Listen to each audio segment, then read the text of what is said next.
Մեր դիտակետում է հետհամաճարակային և հետպատերազմական տնտեսական մարտահրավերները և դրանց հաղթահարման ուղիները։ Հարցազրույցներ, քննարկումներ, մասնագետի կարծիքներ, հասարակության շրջանում հարցախույզեր։ Այս ամենը Միգ մարզային ռադիոկայանի եթերում։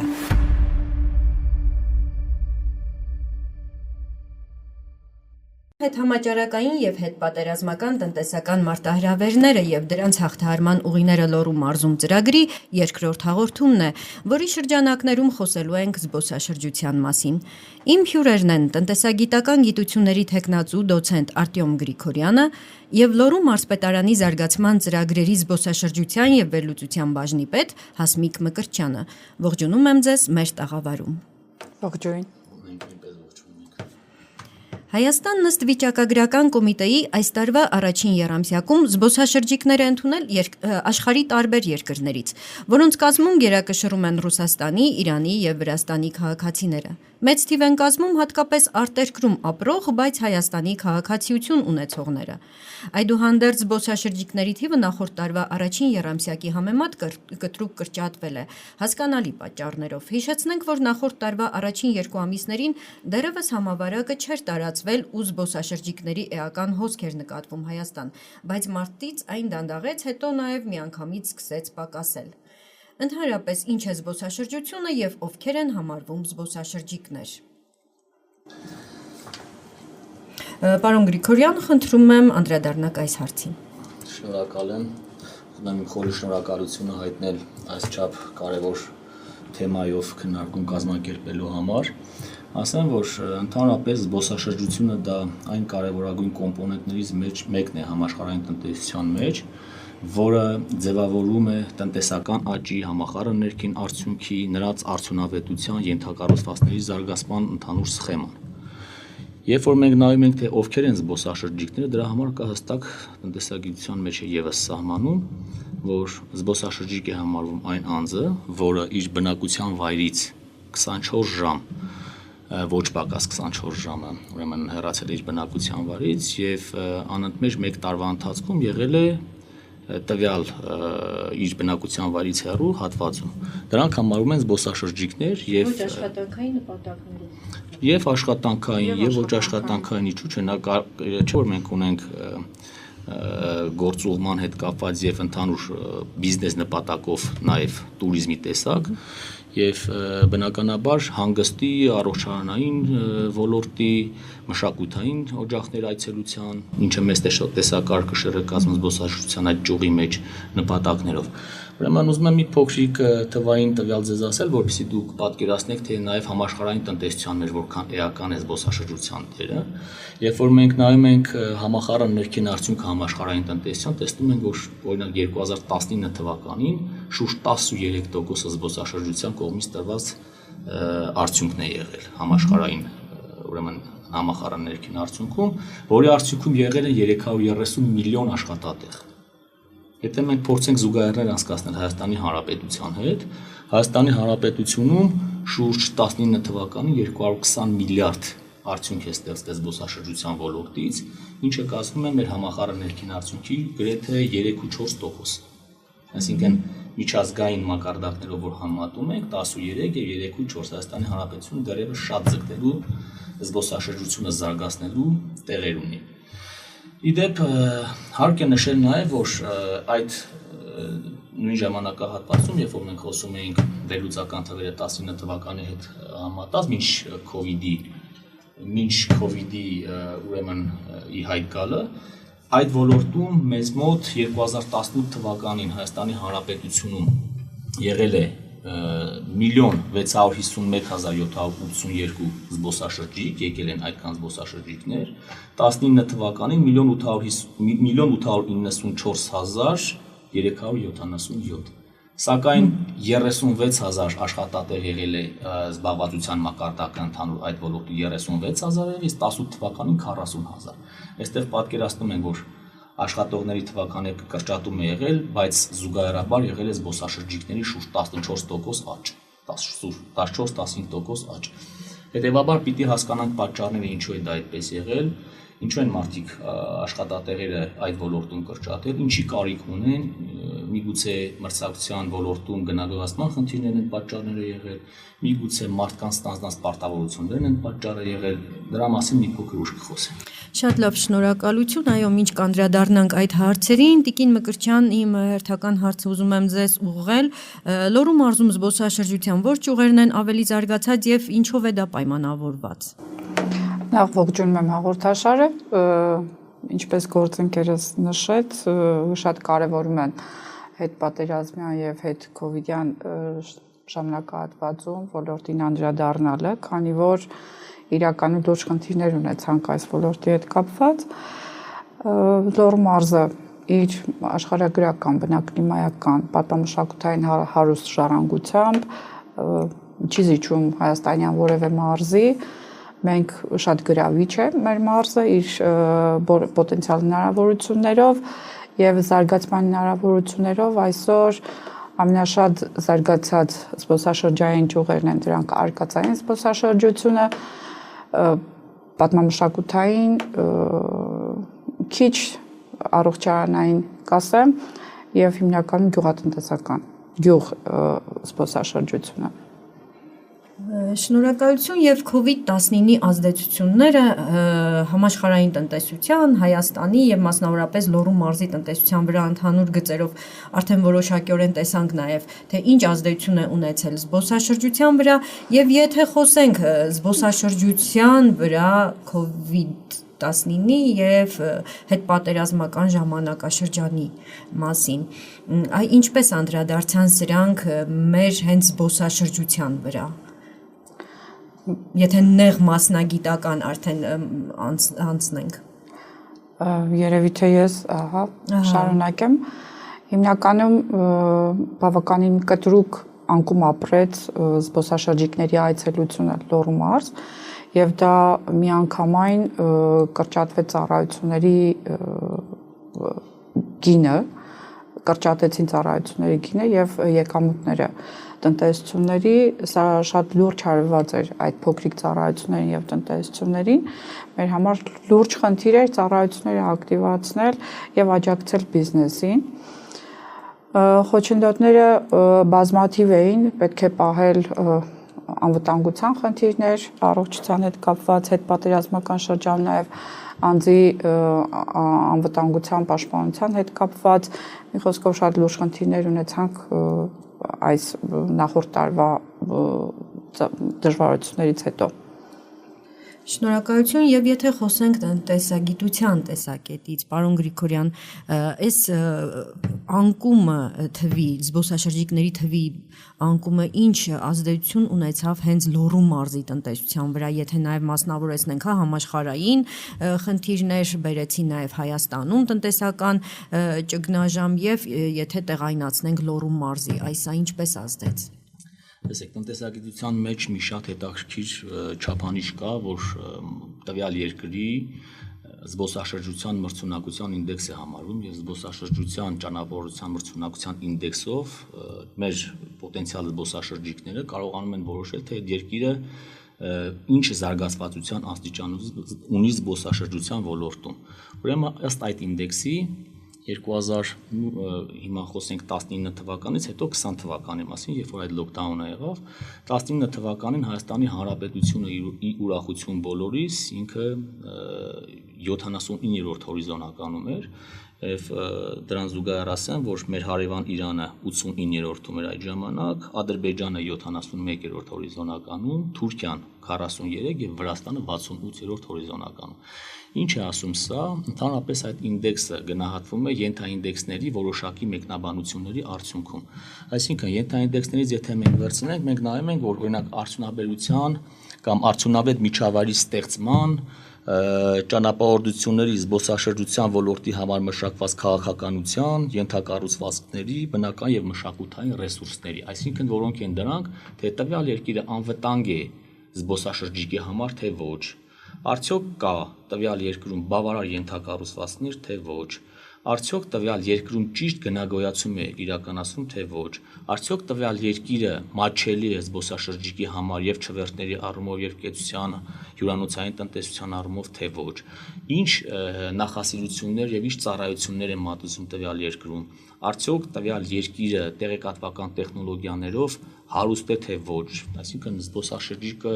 ինֆորմացիան պիտի ստանա իրեն հասանելի տարբերակով, դա գիտենք համացանցային տարբերակն է եւ դրա հասանելիությունը։ Այսպիսի կոմպոնենտները ձևավորում են հենց այդ զբոսաշրջության եւ ճանապարհորդության մրցունակության ինդեքսը,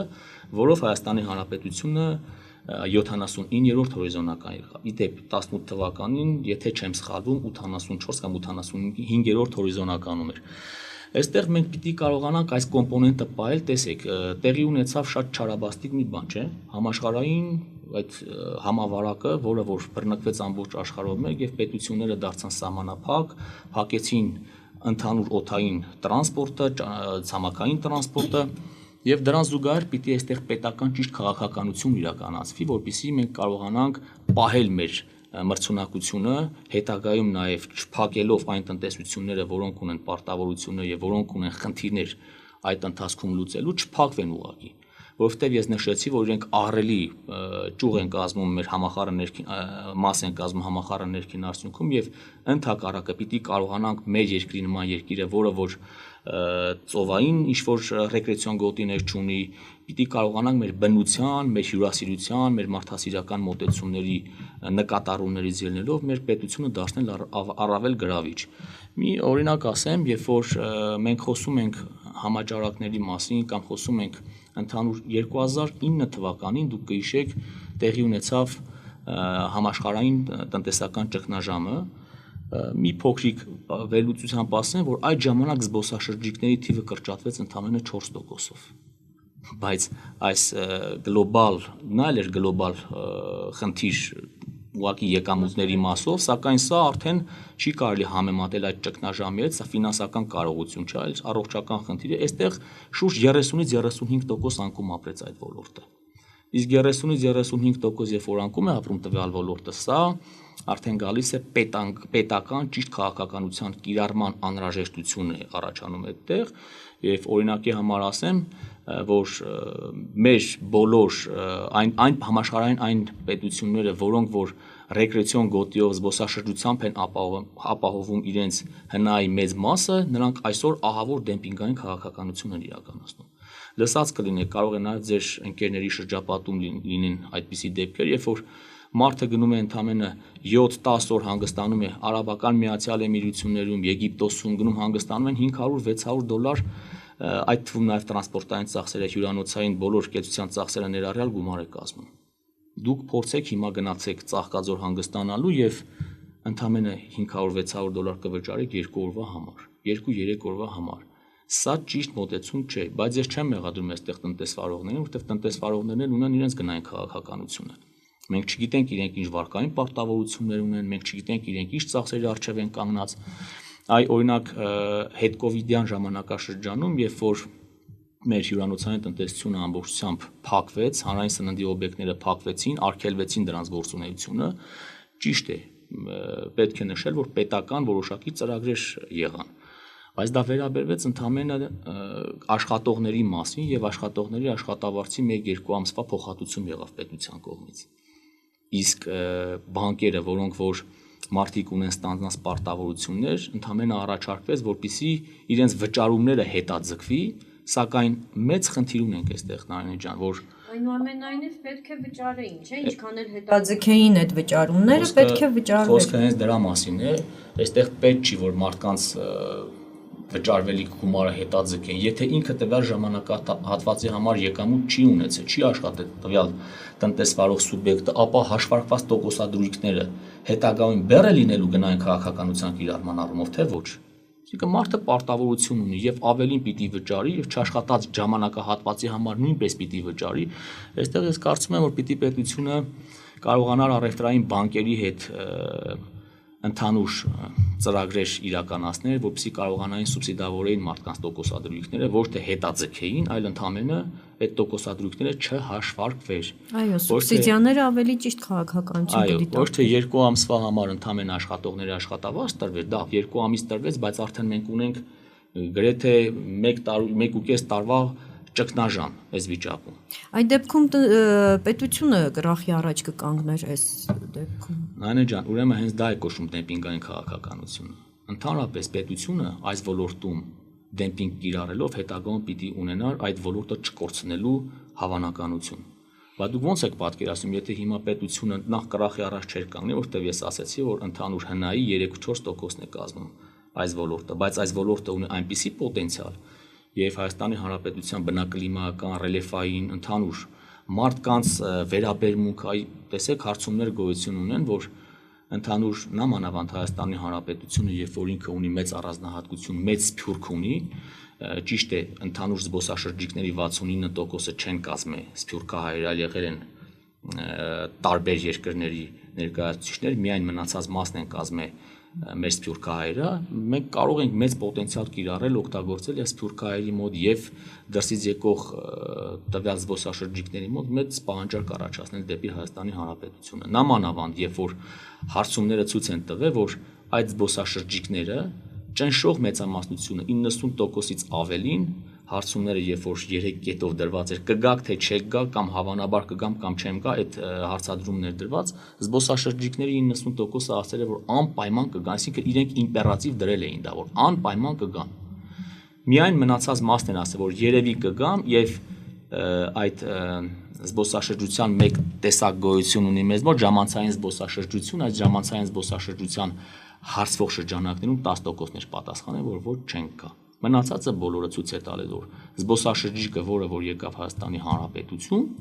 նա գոհ է մնում եւ վերաբերմունքից, եւ բնությունից, միայն մի փոքրիկ խնդիրներ է առաջանում լեզվի հետ կապված եւ մարդիկ դա բարձրաձայնում են, որ պիտի վերապատրաստի աշխատակազմը զբոսաշրջության ոլորտի, հյուրանոցային տնտեսության ոլորտի, ովքեր շփվում են մեր տուրիստների հետ։ Հետաքրքիր դիտարկում ունեք, պարոն Գրիգորյան,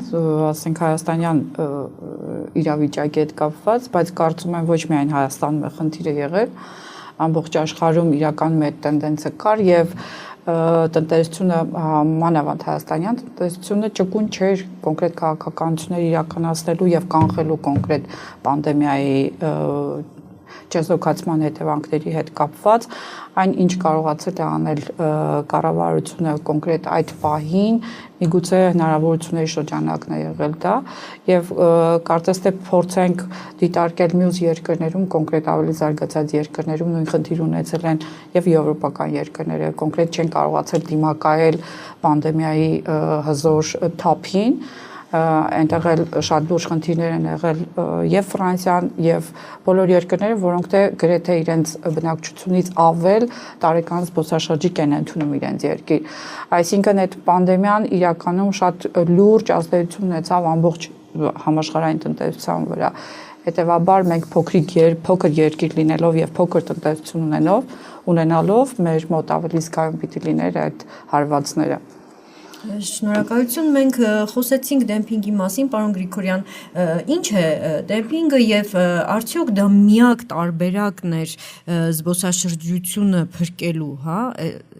այ ինչ է դա, որ նաեւ ռադիո ունկնդիրը հասկանա, ինչի մասին է խոսքը։ Դեմպինգը ընդհանրապես դե ինչ է կոչվում դեմպինգը տվյալ ոլորտում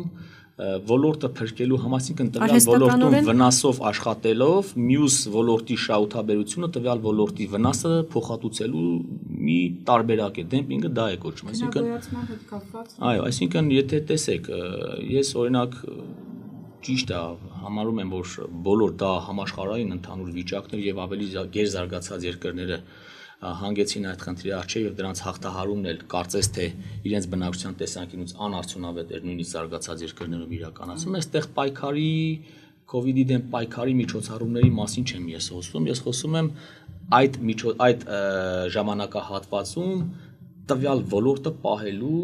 ընթացակարգի եւ մոտեցումների մասին հիմա եթե մենք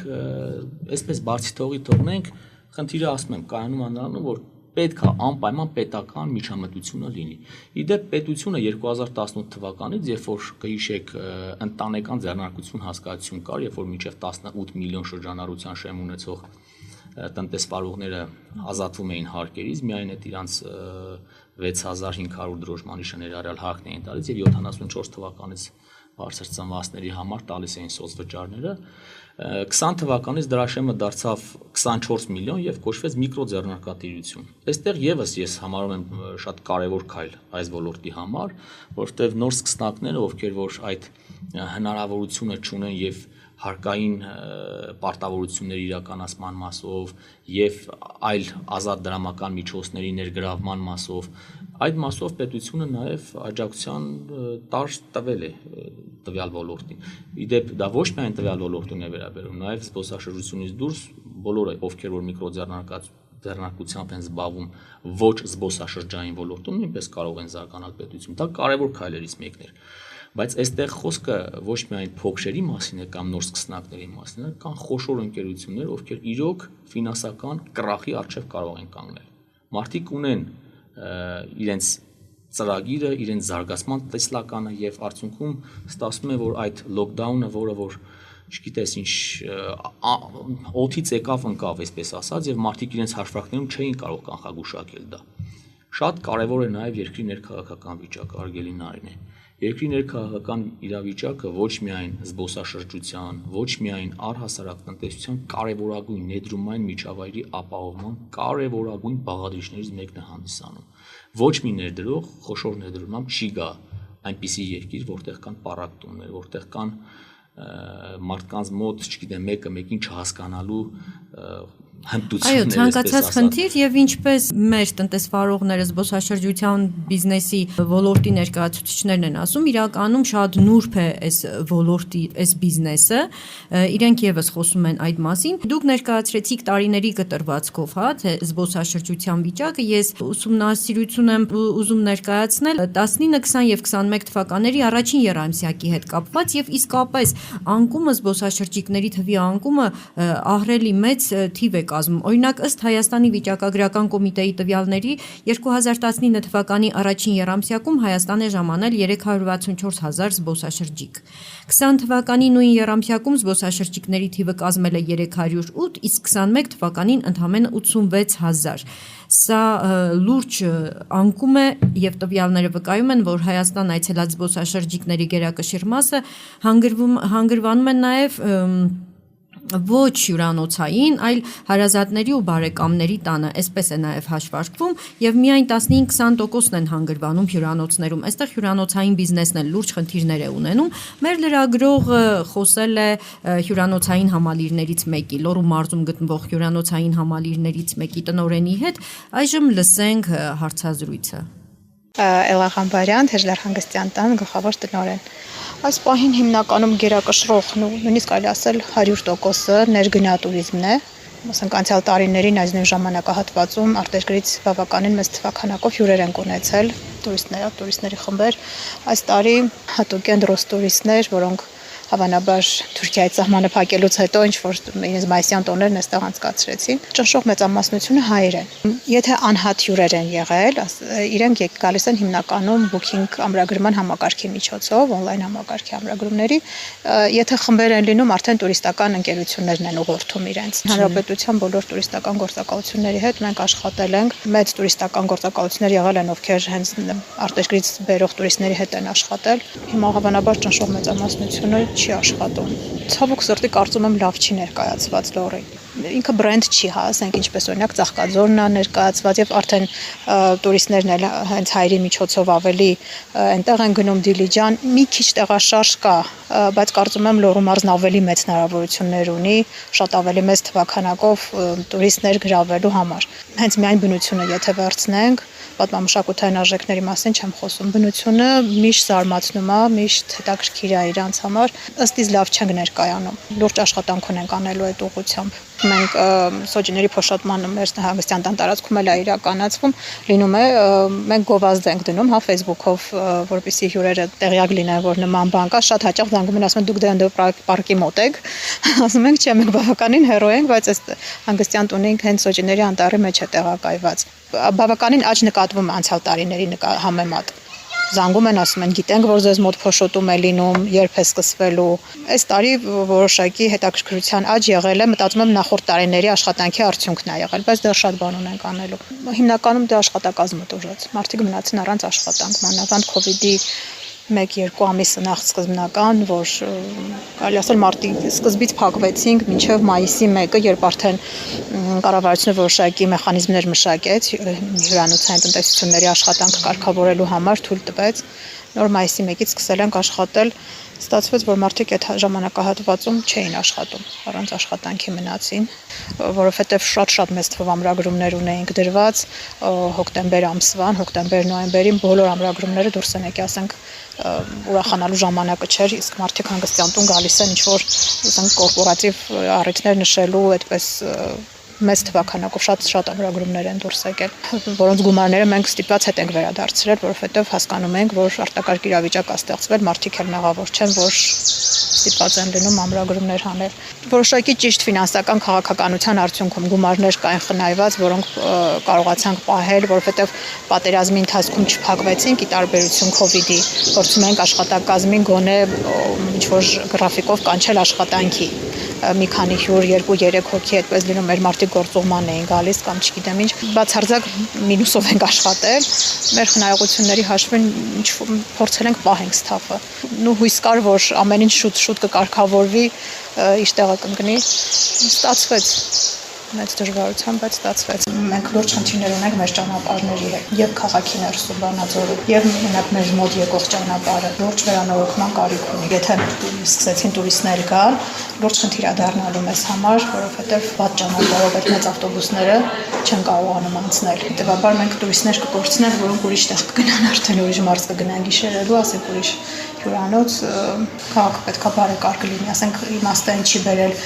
կարող ենք շատ լավ մարքեթինգ անենք, լավ գովազդենք, հյուրին բերենք, հասցնենք ու մեր կեղտոտ ու քանդված փողոցներով վանենք։ Այսինքն աշխատակիցները միանվագ օգնություն ստացել են։ Նվազագույն աշխատավարձ չափում դա կախված էր աշխատավարձի չափից։ Գիտեք, խիստ կախված է երկրի ընդհանուր քաղաքական իրավիճակից, Սյունիքում այս դեպքերը որտեղ ունեցան, ինքը էլի վնասեց մեր գործը։ Խիստ ուժում է երկրի անկայուն իրավիճակից այս բնակավարը։ Եղանակային պայմաններից կախված է այդ աստիճան, ինքը շատ նուրբ բան է, այլ բիզնես է, որ կարող է մի օր անձրև գա, մենք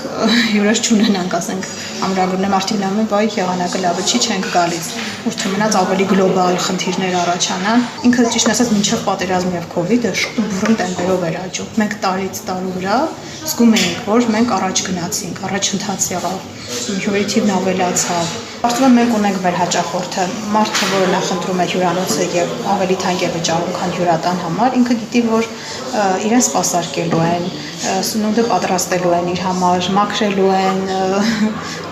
ինչ-որ միջոցառումներ են կազմակերպելու։ Ինձ թվում է դեպքում հանգիստն ավելի լիարժեք է լինում։ Կառավարության հետ կապված կուզեի էլի, որ ենթակառուցվածքների վրա լուրջ ուշադրություն դարձնեն։ Մարզում այլ խնդիրներ ունենք։ Աշխատակազմ հավաքելու հետ կապված լուրջ խնդիր կա։ Սպասարկման ոլորտում աշխատելու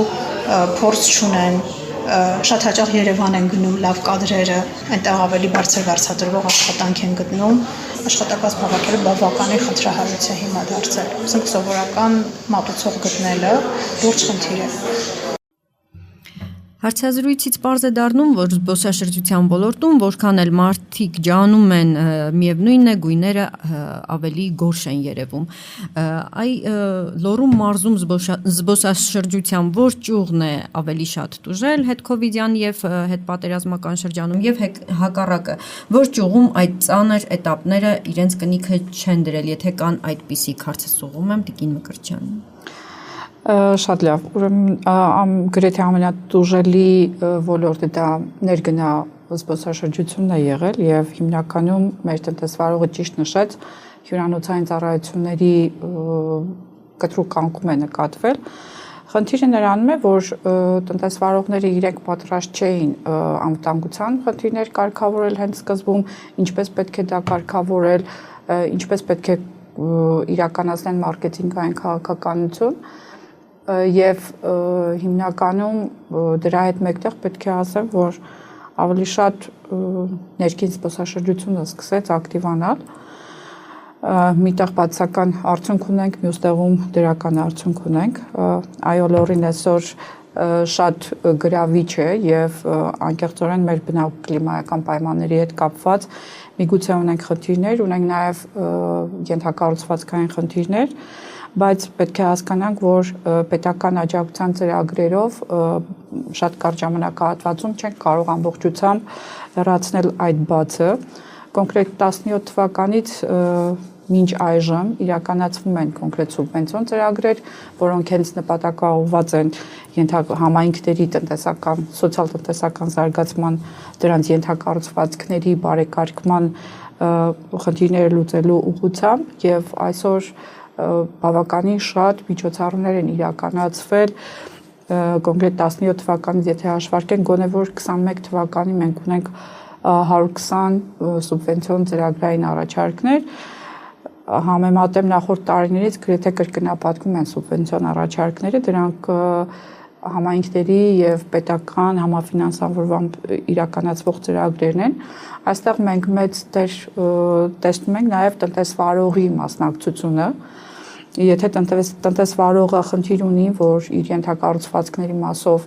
զարգացնել նաեւ համայնքի ենթակառուցվածքները միգուցե ինքն էլ պետք է քայլ անի մենք փորձել ենք նաև նմանատիպ ծրագրեր իրականացնել այսօր կոնկրետ կառավարության եւ համաշխարհային բանկի վարկավորմամբ ընթանում է մի ծրագիր հենց տնտեսական ենթակառուցվածքների զարգացման ուղղված զբոսաշրջության կոմիտեի եւ զարգացման Հայաստանի զարգացման հիմնադրամի կողմից իրականացվող ծրագիրն է բնականաբար շեմը բարձր է դրված մեծ տնտեսություններին է վերաբերում, որ կարողանան համայնքային ենթակառուցվածքներ զարգացնել միայն պետական աջակցությամբ, բայց պետք է հաշվի առնեն տնտեսություններն էլ, փոքրիկ տնտեսվարողներն էլ, որ ցանկացած պետական ծրագիր կամ համայնքային ծրագիր պետք է լինի շահավետ կոնկրետ համայնքի համար, կոնկրետ պետք է հաշվարկվի, թե ինչքան մարդ է օգտվում, ինչքան շահառու ունի տվյալ ենթակառուցվածքը ինքնանպատակ չենք կարող իրականացնել ծրագիրը, քանի որ պետական եւ համայնքային միջոցները բավականին սահմանափակ են։ Մենք պատկերացնում ենք մեր երկրի հնարավորությունները եւ մեր համայնքների հնարավորությունները եւ չենք կարող թույլ տալ կար ժամանակահատվածում իրականացնել նմանատիպ ծրագրեր։ Այո, խնդիրները շատ են։ Սկսած աղբանության հետ կապված խնդիրներից, ճանապարհների լուսավորության հետ կապված խնդիրներից բոլոր համայնքներում լուրջ ուշադրություն է դարձվում այս նմանատիպ խնդիրներին, քանի որ իրականում մեր մարզի համար կարևորագույն ռազմավարական նշանակություն ունեցող զբոսաշրջության զարգացումը իրականում մեր տնտեսության համար կարևորագույն է եւ արժեքավոր եւ բոլորի ուշադրությունը նպատակաուղղված է նաեւ այս ոլորտին պետք է ասեմ, որ պանդեմիայից եւ ընդհանրապես վերջի իրադարձություններից հետո կոնկրետ միայն զբոսաշրջությունը չի տուժել, այլ փոքր եւ միջին ձեռներեցությունն է տուժել, այսինքն տնտեսության բոլոր ճյուղերը տուժվել են։ Մենք այսօր խոսում ենք միայն զբոսաշրջության մասին, քանի որ հիմնականում ծառայություններ են սրանք, որ իրականացվում են անընդհատ եւ պետք է հաշվի առնենք, որ եկող զբոսաշրջիկը օգտվում է ցանկացած ծառայությունից եւ որոշակիորեն վճարում է տնտեսվարողին։ Հետևաբար տնտեսվարողը ինքն նաեւ պետք է քայլ առաջ գա ընդառաջելու եւ համայնքներին եւ կառավարությանը։ Շնորհակալություն, պարոն Գրիգորյան, բազմաթիվ դիտարկումներ հնչեցին հարցազրույցի մեջ, այդ ձեր տեսանկյունից ինչ խնդիրներ եւ ինչպիսի լուծում կարելի է առաջարկել դրանց։ Տեսեք, տնտեսվարողները հիմնականում բարձրաձայնում են այն կարևոր խնդիրների վերաբերյալ, որոնք անհրաժեշտ են հենց զբոսաշրջության զարգացման համար, խոսեցին ճանապարհներից, ենթակառուցվածքներից, խոսեցին մատուցվող ծառայություններից, թե արդյոք համայնքները ինչ ծառայություններ են մատուցում, որպեսզի կարողանան զբոսաշրջիկները բացի հյուրանոցային տնտեսության կողմից առաջարկվող ծառայությունները նաև դրանից դուրս ստանան իրենց այլ ծառայություններ։ Ես պետք է նշեմ, որ եւ նաեւ առաջարկում եմ մեր բոլոր հյուրանոցային բիզնեսով զբաղվող տնտեսվարողներին, որ անպայման համագործակցեն Լոռու մարզպետարանի հետ, որովհետեւ մենք ոչ միայն այդ փոշոտումը, որը որ մենք ասեցինք, տեսեք, արդեն մեր դրսի ընկերներից են զանգում, արտերկրի ընկերներից են զանգում, որպեսզի արդեն հետաքրքրություն է առաջացել այդ փոշոտմանը մասնակցելու, մենք ունենք նաեւ այլ ավանդական միջոցառումներ Լոռու մարզում կազմակերպող եւ կառաջարկեմ, որ իրենց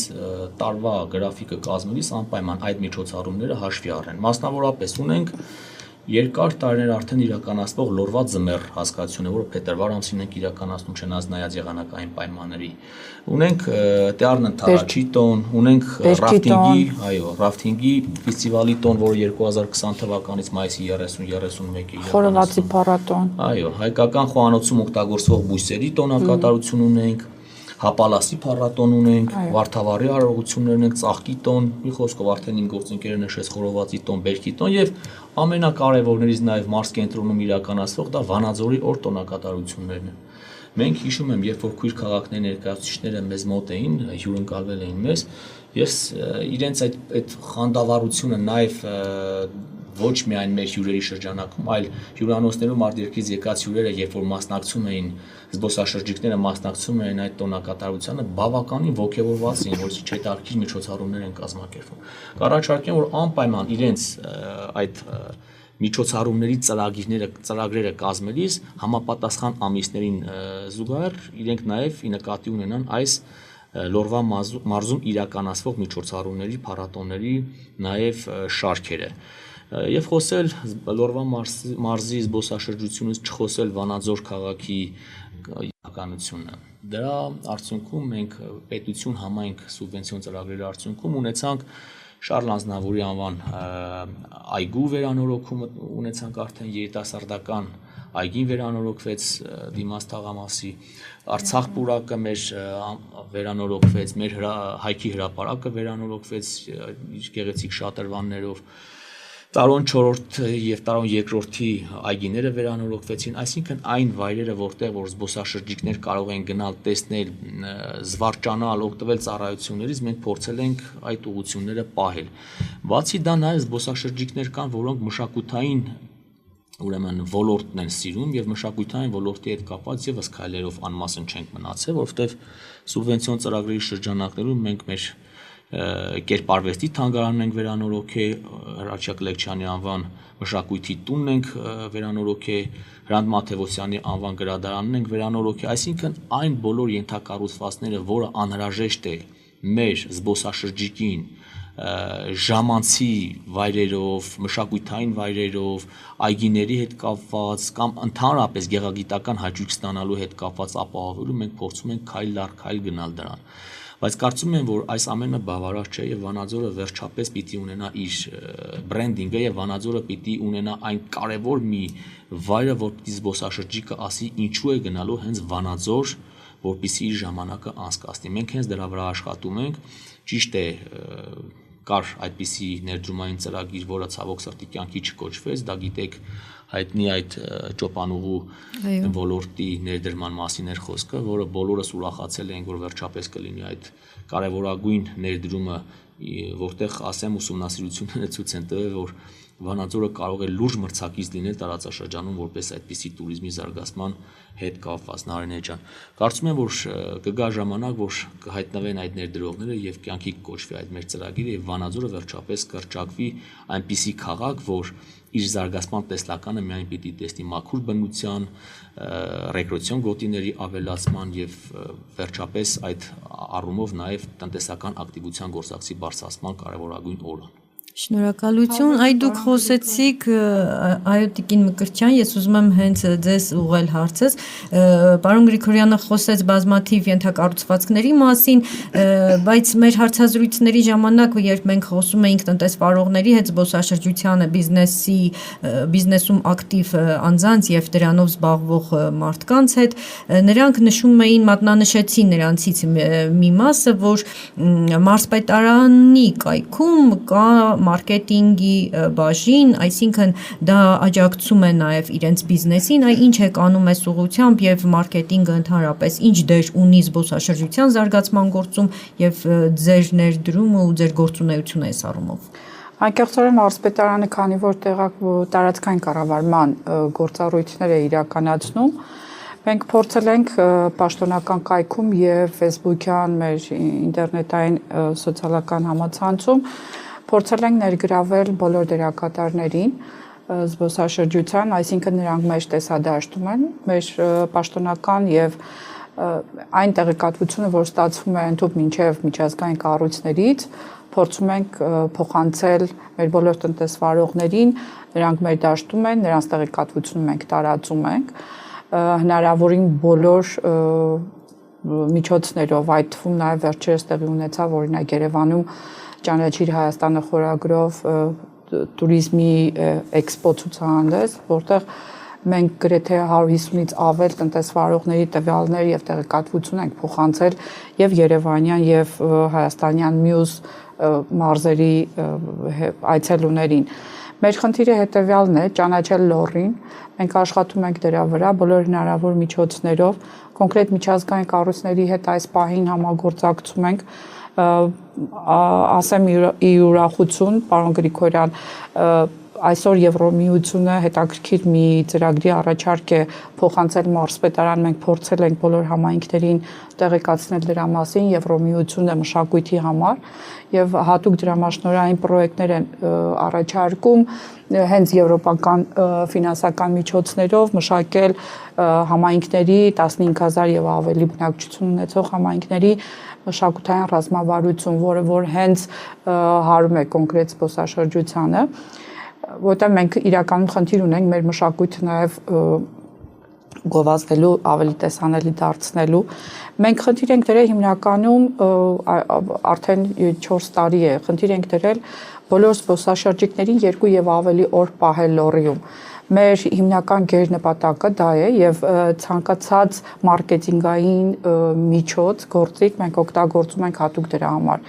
Ցանկացած համայնքում, ցանկացած հյուրատնային գործ սկսողի, ցանկացած հանրային սննդի օբյեկտի հետ կապված աշխատում ենք համատեղ հնարավորության սահմաններում աջակցելու, տարածելու նրանց տեղեկատվությունը, այն ինչ պետական կամ միջազգային կամ թեկուզ վարկային միջոցներով հնարավոր է աջակցել մարդկանց, փոխանցում ենք տեղեկատվություն, որ կարողանան օգտվել այդ ծրագրերից։ Հնարավորությունները մեծ են, այս պահին աշխատում ենք նաև 13 թվականին մենք ստեղծել ենք Ալավերդիում Թումանյան աշխարհ զբոսաշրջության կենտրոն, դա լոռի պակա համագործակցության Ֆրանսիայի Պրովանսալ Պերլազուրի ափ համագործակցության շրջանակներում էր գրասենյակը հիմնվել, որոշ պայմաններով 18 թվականից ժամանակավոր դադարեցվեց, այս տարվա սկզբից ցանկություն ունենք վերաթողարկել գրասենյակի գործունեությունը, հիմնական նպատակը պետք է լինել քաղաքականություն մշակել ամբողջ մարզի զբոսաշրջության զարգացման ուղղված, կոնկրետ ֆինանսիստների միություն հասարակական կազմակերպություն կա, որ իրենց մեկ միջազգային ծրագրով մեզ հետ համագործակցության արդյունքում մշակվել է լոռու զբոսաշրջության զարգացման ռազմավարություն եւ առաջիկա ժամանակահատվածում մեր բոլոր դերակատարների դատին կհանձնենք։ Նպատակը հետեւյալն է, ոչ թե մարզում ոլորտը զարգացնել տարերայնորեն, այլ նպատակաուղղված, այսինքն այն ծրագրերը, որ պետք է իրականացվի, պետք է համախմբված լինի ամեն ինչ իր ենթակառուցվածքներով, իր կլաստերային մոտեցումներով, որովհետև լոռիում մենք ոլորտը տեսնում ենք կլաստերային զարգացման ուղղվածությամբ։ Եվ այս պահին զուգահեռաբար ունենք խոշոր մեծ ծրագրեր, որոնք իրականացվում են Եվրոմիությունը համայնքների զորեղացում ծրագրով, որ անմիջականորեն հենց տուրիզմին է վերաբերում եւ այլ բիզնեսի ոլորտներին։ Նախորդ տարի կար նաև այլ ծրագիր հատուկ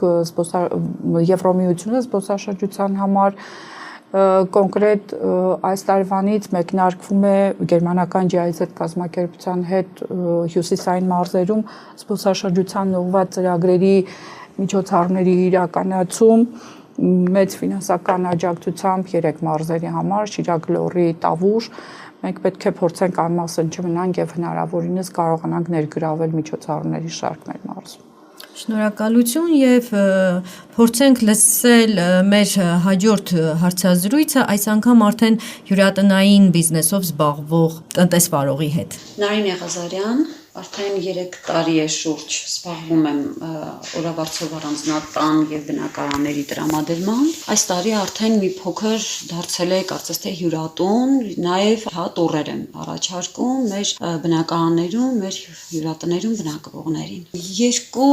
տարբեր բևեռներով կարող եմ նկարագրել COVID-ի ժամանակ զբոսաշրջության հետ կապված բոլոր process-ները։ Առաջի դրական կողմը նպաստեց ներգնա туриզմի զարգացմանը, նպաստեց Հայաստանում բավականին շատ անծանոթ եւ թաքնված, շատ գեղեցիկ զբոսաշրջության տեսանկյունից գրավիչ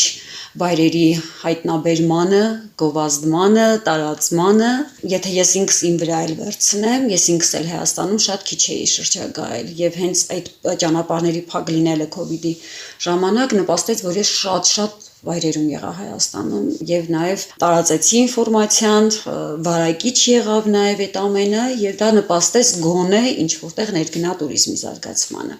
ինչպես նաեւ նոր երթուղիների կազմանը, նոր տեղերի բացահայտումը նաեւ գրավիչ կդարձնի հետագայում դրսից եկող, մեր զբոսաշրջիկներին առաջարկելու տեսանկյունից։ Բացասական կողմը COVID էր, դրսից արտերկրից ոչ մեկը չունեինք մենք, իսկ ֆինանսական մուտքերը ավելի շատ ապահովում էին պատշաճ կերպով հենց դրսից եկած զբոսաշրջիկների կողմից։ Ներգնան ինքը ներգնա, բայց ֆինանսական առումով ինքը բավականին մատչելի է լինում, բավականին էժան ես կարողանում ծառայություններ մատուցել, քան ասենք օրինակ դրսից եկած զբոսաշրջիկների առումով։ Եթե վերցնենք փոքր հյուրատների առումով, B&B-ների առումով կամ օրավարձով բնակարանների առումով, դա ավելի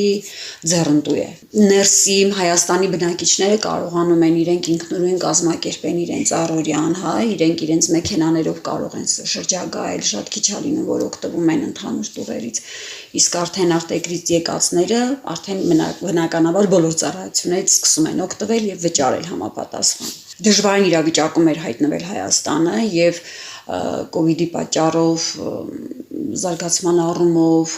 ֆինանսական շրջանառության առումով, այսինքն վճարունակությունը բավականին երկրում իջած էր եւ դա բնականաբար չէր կարող իր բացասական ազդեցություն ունենալ մեր բիզնեսի վրա։ Նորություններ պիտի առաջարկենք, որ կարողանանք նաև գրավենք թե տեղացիներին եւ թե արտերկրից եկած մեր զբոսաշրջիկներին։ Ստանդարտ մոտեցումները դու չես կարող ունենալ այս բնակավարում։ Դու պետք է կարողանաս շատ արագ կողմնորոշվես ու շատ արագ կարողանաս հյուրիդ գրավես ու նորից տեղ թողես եւս մեկ անգամ վերադառնալու կամ քո ծառայությունների մասին ինքը դրական կարծիք արտահայտելու։ Միայն նորություններ, նորարար գաղափարներ, նոր ծառայություններ, մատչելի ինչ-որ տարբեր փաթեթներ,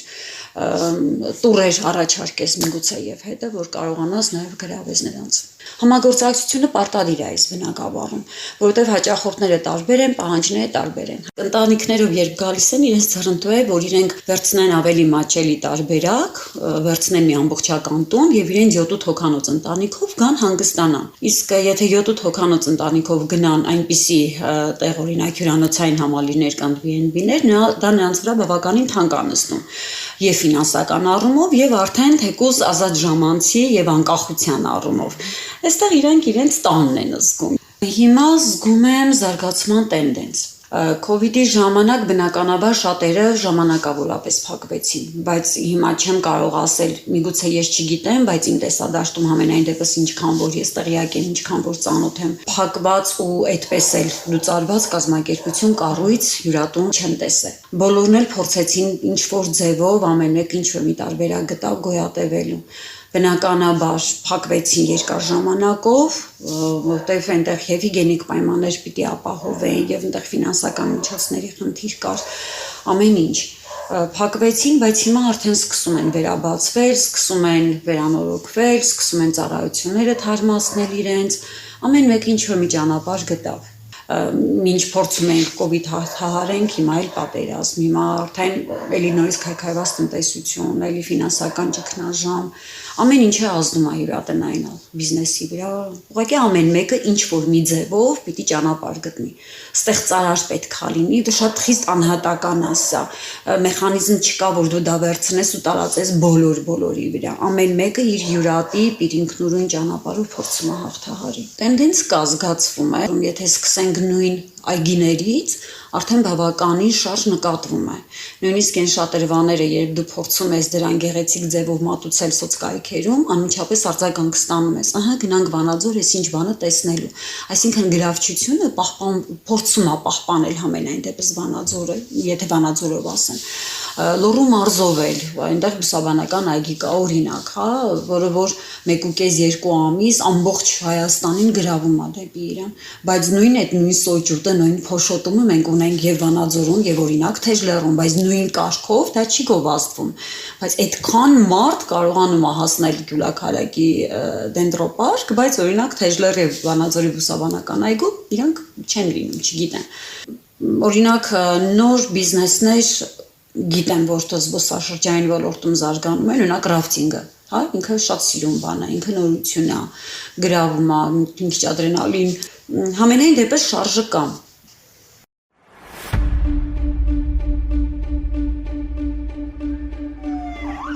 Մեր դիտակետում է հետհամաճարակային եւ հետպատերազմական տնտեսական մարտահրավերները եւ դրանց հաղթահարման ուղիները։ Հարցազրույցներ։ Լսեք, ոչ թե չլինի, քննարկումներ, այլ պետք չի sense դնել ու խոշորացույցով այդ ամեն ինչին նայել։ Մասնագետի կարծիքներ, հասարակության շրջանում հարցախույզեր։ Ոչ մի անգամ կաթի արժեք։ Այս ամենը միք մարզային ռադիոկայանի եթերում։ Իրականացնելու են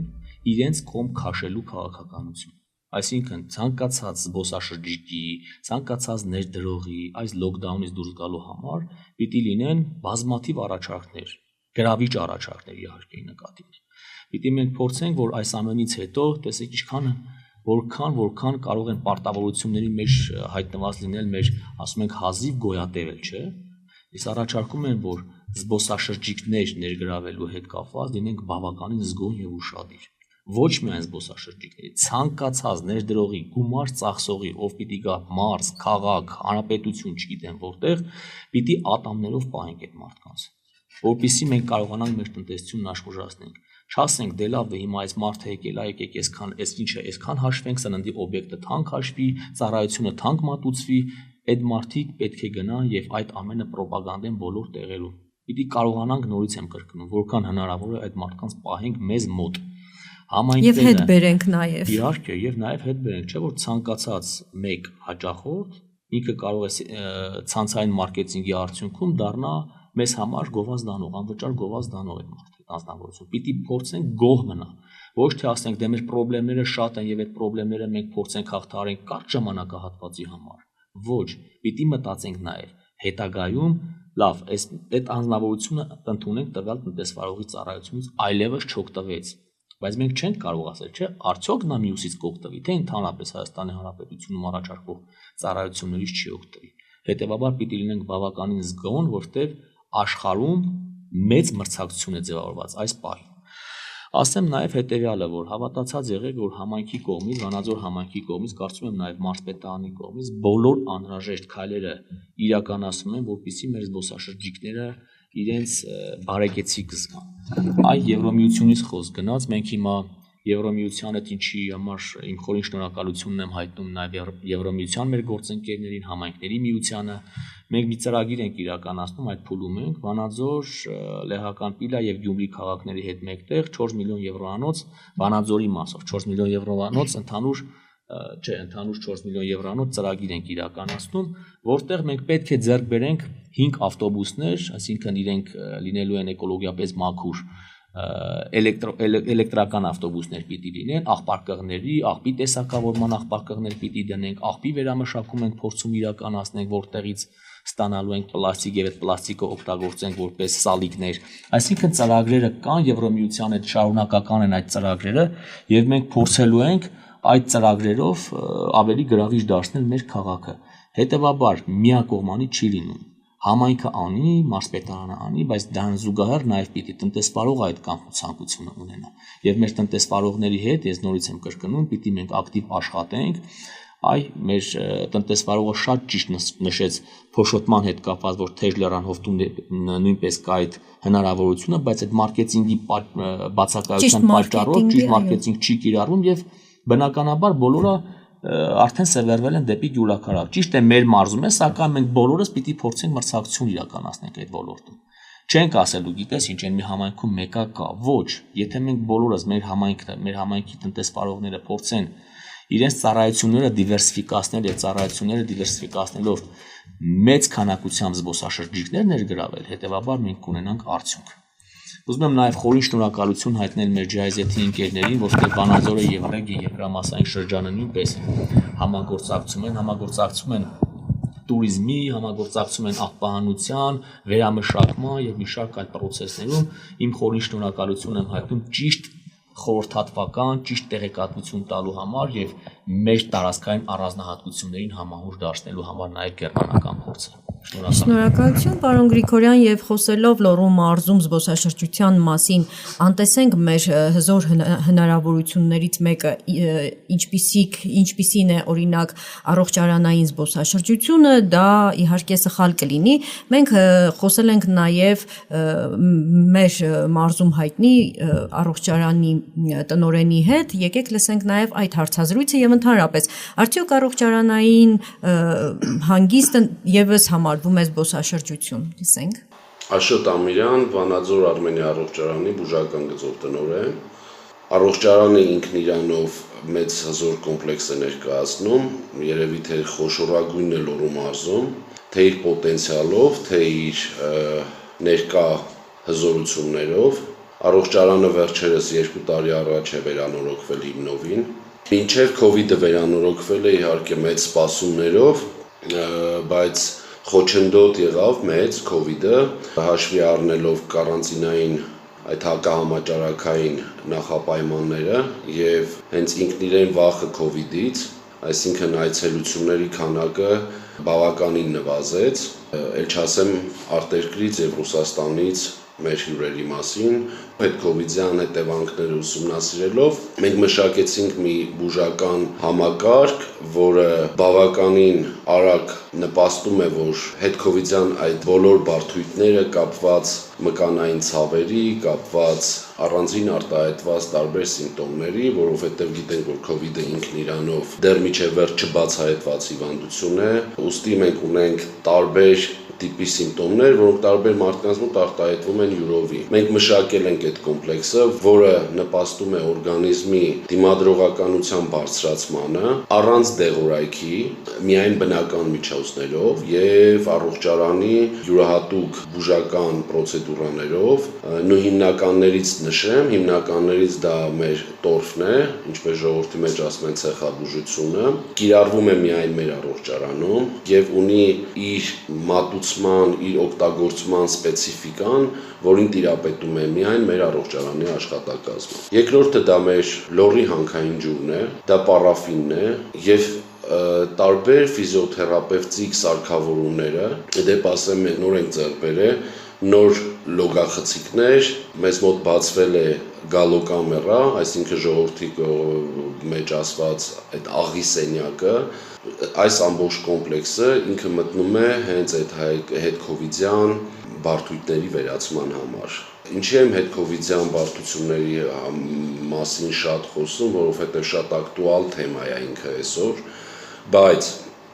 առողջարանի հիմնական ուղղությունները ինչում են բուժական տեսանկյունից, դա հենաշարժական ապարատի տարաբնույթ պրոբլեմների վերացումն է, իհարկե եթե դրանք սուր վիճակում չեն գտնվում, դրա մասին տեղյակ են համապատասխան մասնագետները եւ միշտ ուղղորդում են իրենց հաճախորդներին հատուկ վիրահատական կամ հատուկ բժշկական միջոցառումներից հետո որպես ռեաբիլիտացիոն կենտրոն։ Հիմա մենք քիչ-քիչ զարգացնում ենք այս առողջարանային կուլտուրա, այդ գաղափարը։ Ինքը իրանով ներկայացնում է ամենակարևորը պրոֆիլակտիկա, այսինքն պրոֆիլակտիկա հետագա բարդությունների համար։ Սա ամենակարևոր բանն է, ինչի համար, որ մարդը ինքը պետք է հասկանա, որ ավելի լավ է ինքը պրոֆիլակտիկ միջոցառումներ ստանա ոչ դեղորայքային, քան հետո ծախսի եւ մեծ գումարներ ժամանակ իր արդեն դեղորայքային բուժման համար։ Այսպիսով ինքը առողջարանային կուլտուրան հանդիսանում է եւ առողջարանային туриզմ։ Ինքն իրենով առողջարանը, քանի որ նաեւ ունի հյուրանոցային համարներ, ինքը կարող է հանդես է գալիս որպես կոմպլեքս արդեն։ Այսինքն մարդը կարող է գա, ինքը օգտվի միայն այդ կեցությունից, սննդից, կարող է գալ օգտվել եւ կեցությունից եւ սննդից եւ բուժումներից, տարբեր պրոցեդուրաներից, որոնք իհարկե նշանակվում են մեր մասնագետների կողմից, այսինքն սա կամային մարդը չի կարող որոշի, որ ես ուզում եմ այս պրոցեդուրան կամ մյուսը կամ ես չեմ ուզում։ Դա նշանակվում է հատուկ իր հիվանդություններին համապատասխան մեր մասնագետների, նեղ մասնագետների կողմից։ Ասել հաղթահարել ենք այդ դժվար ժամանակը, դա ճիշտ չի լինի, կարելի ասել դիմակայել ենք ի հաշիվ ռացիոնալ միջոցների բաշխման, եւ այստեղ միայն COVID-ը չէր, մենք ունեցանք պատերազմ։ Պատերազմի ժամանակ մենք ունեցանք ցավոք փախստականներ, քանի որ ինքն իրանով առողջարանը որպես կացարան կարող էր հանդիսանալ։ Մենք որոշում կայացրեցինք, որ պետք է մեզ մոտ հյուրընկալենք փախստականներին եւ մոտ, եթե չեմ սխալվում, 70 մարդ մենք մեզ մոտ 2 ամիս եւ ավել կարողացանք ապահովել ամեն ինչով, բայց տվյալ դեպքում արդեն ֆինանսների մասին խոսելը երևի թե ավելի նոր թե դա պետք էր անել, մենք արեցինք ու մենք հաղթահարում ենք մեզ ամեն ինչը, մենք հաղթահարում ենք մեր սեփական ուժերով, ճիշտ մենեջմենտի արդյունքում, մշտապես ունենք մեր հաճախորդները, մեր բուժվողները, օրեցօր մեր ճանաչելիությունը բարձրանում է ոչ միայն Հայաստանի շրջանակներում, եթե ստացվի ունենք Ղազախստանի կազմակերպությունների հետ նախնական պայմանավորվածություններ, նրանք շատ են հետաքրքրված, որովհետև իրենք գիտեն, թե առողջարանային բուժումը ինչ է նշանակում։ Նախնական պայմանավորվածություններ կան նաև ռուսական տարբեր ֆիրմաների հետ, այստեղ գալիս է COVID-ի բարդությունները, տեղափոխման հետ, տեստավորման հետ, պատվաստման, այդ կանաչ անձնագրերի հետ, մարդկանց անվստահությունը պատվաստումների նկատմամբ, որը ի վերջո դառնում է մեծ խնդիր туриզմի համար։ Եվ ամենակարևորը մեր առողջարանի աշխատանքի շնորհիվ բարձրանում է Վանաձոր քաղաքի եւ Լոռու մարզի ճանաչելիությունը, որովհետև մարդիկ գալուց այստեղ իրանք շեշտում են, որ մենք գնում ենք Արմենիա առողջարան։ Այսինքն Արմենիա առողջարանը նպաստում է Վանաձորի ճանաչելիության բարձրացմանը եւ Լոռու մարզի ստրատեգիական դերը հենց դրա մեջ է։ Եվ եթե խոսենք նաև առողջարանային զբոսաշրջության մասին, ինչ պատկեր ունի այն մեր մարզում։ Ուրեմն ասեմ, որ այսօր առողջարանային եւ բժշկական զբոսաշրջությունը ընդհանուր մեր զբոսաշրջության մեջ փոքր տեսակարգ է կազմում, 19 թվականի տվյալներով այն շուրջ 5% է կազմում։ Զբոսաշրջիկների 5%-ն են այդ նպատակով եկել Հայաստանի Հանրապետություն։ Խոսքը չի վերաբերվում ներքին զբոսաշրջությանը, խոսքը վերաբերվում է արտաքին զբոսաշրջությանը, եւ օգտվելով առիթից ուզում եմ խորին շնորհակալությունս հայտնել այո հենց Արմենիա առողջարանին, որովհետեւ երբ որ մենք խոսեցինք մարզ գալու, մարզ կենտրոն գալու առաջնահերթություններից, բրենդինգից եւ այլն, շատ կարեւոր քայլ է կատարվում, եւ ես գիտեմ մանրամասնորեն թե ինչից ինչ է դարձրել մեր հարգարժան պարոն Ամիրյանը այդ առողջարանը, ուզում եմ ի ուրախություն բոլորիս ասել, որ արդեն առողջարանում ոչ միայն ներքին զբոսաշրջության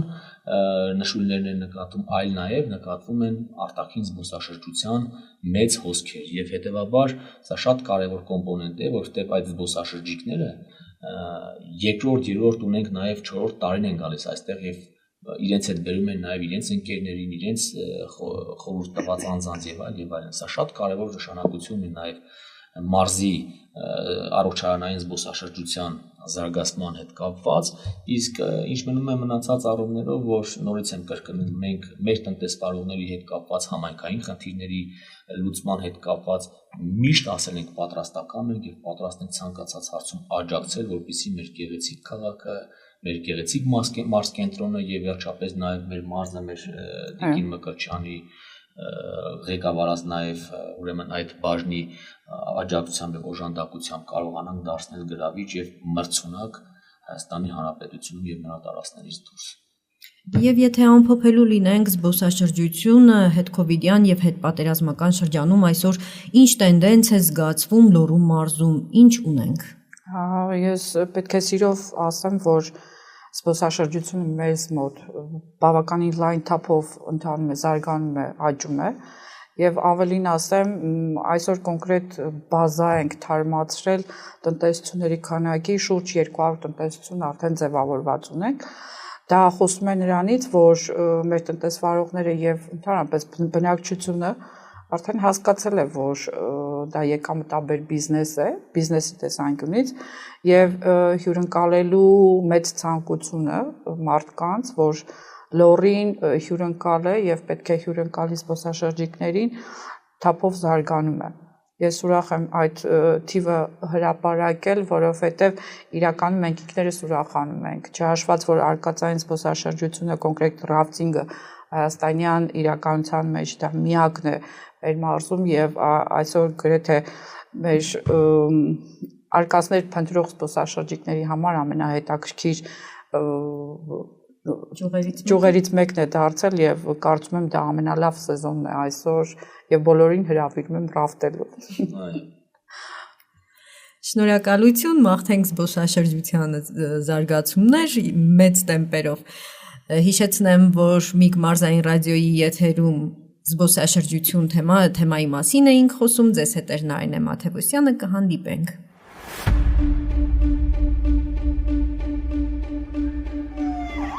Մեր դիտակետում է հետհամաճարակային եւ հետպատերազմական տնտեսական մարտահրավերները եւ դրանց հաղթահարման ուղիները։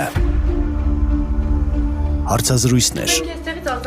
Լսեք, ոչ թե չլինի, քննարկումներ, այլ պետք չի sense դնել ու խոշորացույցով այդ ամեն ինչին նայել։ Մասնագետի կարծիքներ, հասարակության շրջանում հարցախույզեր։ Ոչ մի անգամ կաթի արժեք։ Այս ամենը Միգ մարզային ռադիոկայանի եթերում։